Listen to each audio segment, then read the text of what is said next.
Oi, meu povo, bem-vindo a mais um Study Vlog. Tô sumidinha aqui do YouTube, mas voltei aqui pra gente estudar juntos, tá? Hoje a gente vai estudar, agora nesse momento, DIPA, que é doença inflamatória pélvica aguda, tá? Ou também tem gente que chama de MIPA, antigamente era chamado de MIPA, que é moléstia inflamatória pélvica aguda. E aí eu vou usar o livro da Medicel aqui.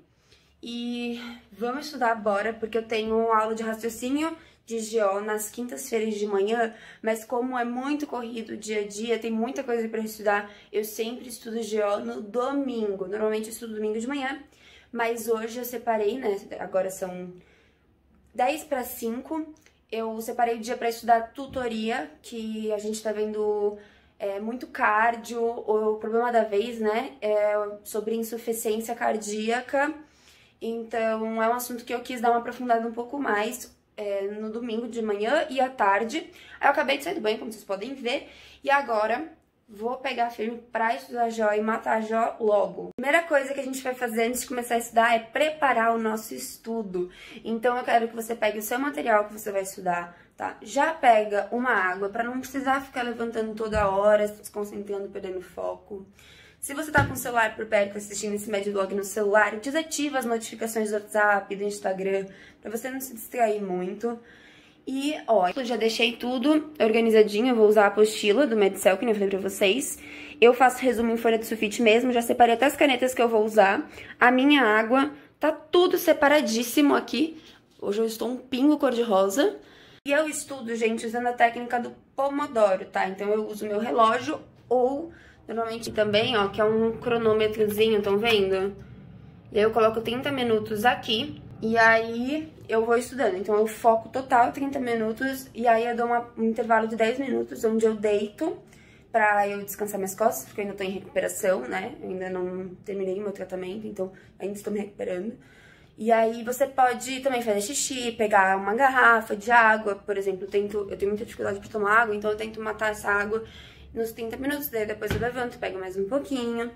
Então, a gente tem que se preparar para estudar, e eu me preparo assim, e estudo dessa forma, usando o Pomodoro, 30 minutos focado, 10 minutos descansando. E essa é a forma que eu estudo, eu acho ótima, porque eu me sinto muito menos cansada, não perco o foco com tanta facilidade, tá? E o Pomodoro, ele é uma coisa cientificamente comprovada. Esses 30 minutos, eles não surgiram do nada, tá? É porque é o tempo de vida de uma enzima que é produzida no nosso cérebro quando a gente tá focado. Então, essa enzima começa a ser produzida e ela tem vida de 30 minutos. Então, na hora que ela acaba, a gente começa a achar a parede mais interessante do que o nosso livro, sabe essas coisas?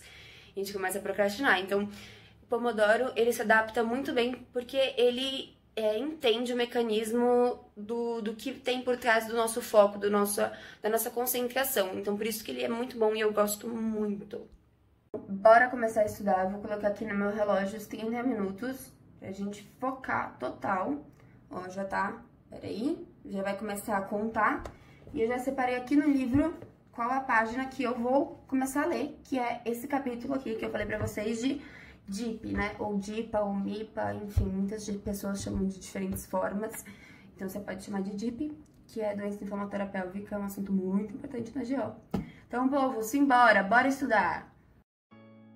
Bom, gente, então vamos começar a estudar.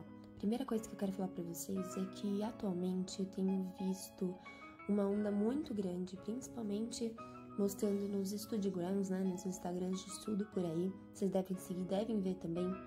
Pessoas incentivando o uso de tecnologia para estudar, iPad, tablet, notebook, Apple Pencil e por aí vai, né? Aquelas canetas para tablet.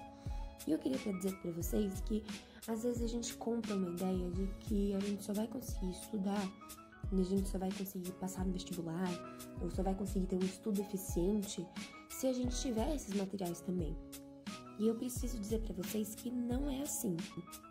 Por muito tempo eu também quis acreditar que eu só teria um bom estudo se eu tivesse um iPad, uma Apple Pencil, se meu estudo fosse todo tecnológico, como a maioria dos Instagrams de estudo mostram, né? Mas a realidade é que não funciona dessa forma. eu tive a grande oportunidade de ler um livro do professor Pierre. Se vocês não conhecem, por favor, pesquisem mais sobre o professor Pierre. E lá nos livros, né, ele conta como estudar, né? Ele dedicou uma vida, assim, para ajudar as pessoas a estudarem de uma maneira eficiente. E eu queria dizer pra vocês, eu vou fazer um vídeo sobre isso lá no meu IGTV, no meu Instagram, então, por sinal, me sigam lá. Mas, basicamente, o estudo, pra gente aprender alguma matéria, ele é dividido em 3 partes. A primeira é quando a gente tem o primeiro contato com a matéria. Então, por exemplo, numa aula, ao ler um livro, por aí vai. A segunda é o estudo prático, porque o estudo só é estudo se ele é prático. Então, para ser prático, a gente precisa de uma caneta e papel na mão. A gente precisa escrever. E escrever não é a mesma coisa que digitar, não é a mesma coisa que escrever no iPad, são coisas distintas. E o professor Pierre mostra que você não precisa de nada tecnológico, de nada mega caro para você ter um estudo bom.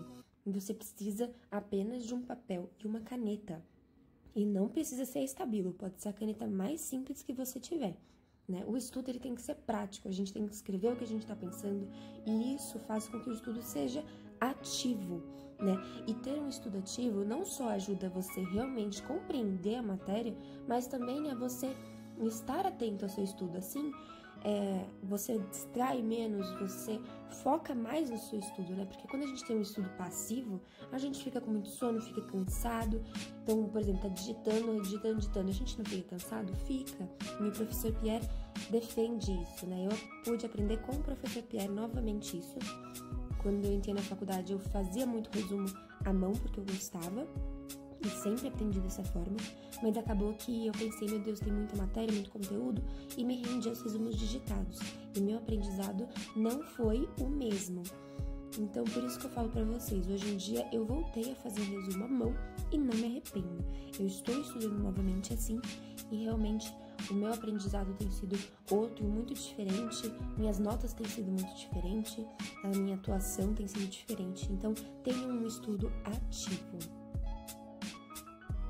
Usem e abusem de esquemas, como eu tô mostrando pra vocês aí, porque é no esquema que a gente consegue até entender melhor aquela determinada matéria. Assim a gente facilita a compreensão.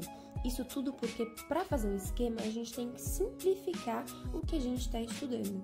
E para que a gente simplifique, a gente tem que fazer uma linha de raciocínio, né, para a gente simplificar e poder fazer um esquema. E é assim que se estuda.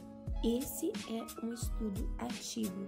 Então, realmente, entendam, né, que vocês vejam o poder de ter um estudo ativo com um papel e uma caneta apenas. Gente, terminei a teoria literalmente agora. E aqui tá meu resumo, vou mostrar pra vocês. Peraí. Aqui, ó. Dessa forma, esse é meu resumo.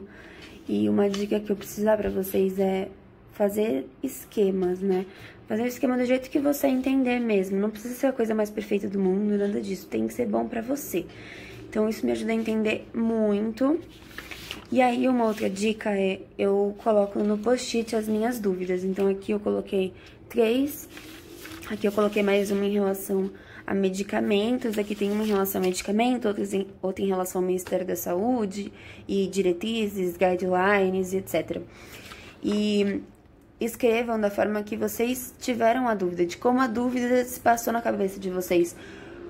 Porque, assim, se vocês escreverem dessa forma, vocês vão conseguir, no dia que vocês tiverem a oportunidade de tirar essa dúvida, lembrar exatamente do que passou na cabeça de vocês, qual foi o pensamento que causou uma certa confusão, causou dúvida, enfim. Então, eu coloco exatamente o pensamento que eu tive. Eu escrevo literalmente pensamento para que na quinta-feira, que hoje é domingo, né, tem uns dias, então no final da semana, eu consiga, quando eu encontrar meu professor, perguntar a ele e realmente sanar essa minha dúvida. Agora, gente, depois que eu termino a teoria, é o momento de eu fazer as questões. Então, eu vou fazer em torno de umas 40 questões, pra ver se eu tô acertando, se eu tô errando, o que eu tô acertando, o que eu tô errando. E aí, vai uma dica muito boa, anote e faça. Não só anote, mas assim, faça isso. Que é ter um caderno de erros, tá? Eu tinha um caderno menorzinho, mas aí acabou que eu percebi que é bom ter um maior. Então, nesse caderno, eu anoto todos os meus erros, meus acertos. Então, por exemplo, eu vou fazer essas 40 questões sobre DIP, né, doença inflamatória pélvica. E aí, depois eu vou corrigir essas questões. Vou ver quanto eu acerto, porque a minha meta é sempre estar mais de 80% de acerto. E geralmente eu cumpro isso, né? Grande parte das vezes eu tenho mais de 80% de acerto. E essa é a meta. Se eu tiver menos, por exemplo, semana passada eu tive 73% de acerto numa matéria. Então eu deixei para rever ela em 15 dias. Aí, por exemplo, eu vou fazer essas questões, vou anotar aqui as alternativas, o que eu acho. Depois, na hora de corrigir, eu vou ver o que eu tô mais errando, por que eu tô mais errando, né? Se eu errei por besteira ou não. Então, por exemplo, às vezes, vou abrir aqui pra vocês pra mostrar uma coisa que eu fiz. Aqui, ó, por exemplo. Aqui eu escrevi em vermelho, acho que dá pra ver, né? O que é isso? É porque eu acabei errando por falta de atenção no enunciado. Então, eu coloquei aqui: atenção na leitura das questões. Era a errada que pediu. Eu acabei me confundindo e marquei a certa. Olha que louca. Então, isso daqui ficou como uma dica, tipo, Carol, olhe pra isso. E aí, aqui embaixo do gabarito das questões, eu coloco o que eu tô mais acertando, o que eu tô mais errando e o porquê que eu errei. Se me faltou conteúdo, se me faltou... se eu confundi uma coisa com a outra, se eu confundi algum medicamento, alguma coisa assim, errei a dose, por aí vai. Então, aqui eu coloco a matéria que me faltou pra acertar aquela questão. E aí, é uma coisa legal, porque é algo que eu vou ter tendência em errar.